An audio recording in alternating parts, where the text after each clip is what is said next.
Tu connais pas ce film? Alors attention parce que paraît-il que je raconte mal. Alors c'est un film assez chez père, genre cinémathèque, tu vois. C'est un film en fait où on va avoir deux personnages principaux, deux antagonistes entre eux, hein, ils sont antagonistes, il y en a un qui est protagoniste, l'autre antagoniste, antagoniste entre eux, voilà.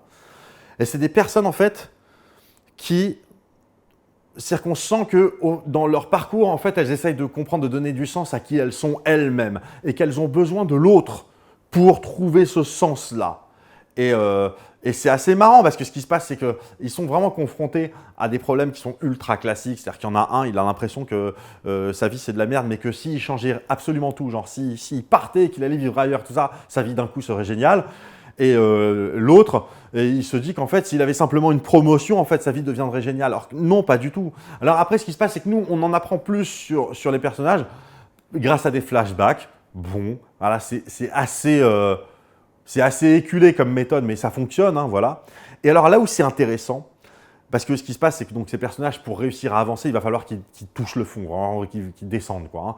Et donc, il y en a un, il va être soufflé par des événements qui vont lui tomber dessus. L'autre, il va quasi volontairement s'enfermer pour que les deux ils soient vraiment au fond du gouffre. Et à partir de là, ça va leur permettre de rebondir et de leur donner de l'élan. Mais ce qui est intéressant, je disais, c'est qu'en fait, chacun, et ça c'est assez classique, chacun va avoir besoin de l'aide de sa famille pour avancer.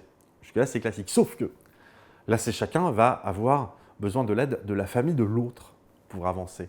Et de ce point de vue-là, c'est bien foutu. De ce point de vue-là, c'est assez bien foutu. Mais c'est un film qui est perché, voilà. C'est un film d'auteur, c'est pas un truc grand public. D'ailleurs, il y a même des trucs qui m'échappent. Moi, par exemple, il y a un des personnages, il fait des facepalms chelous. Vous voyez le facepalm, genre voilà, bah, lui, il fait des facepalms chelous. Et ça arrive 4-5 fois dans le film, donc c'est pas un hasard. Et j'ai pas encore réussi à comprendre ce que ça symbolise.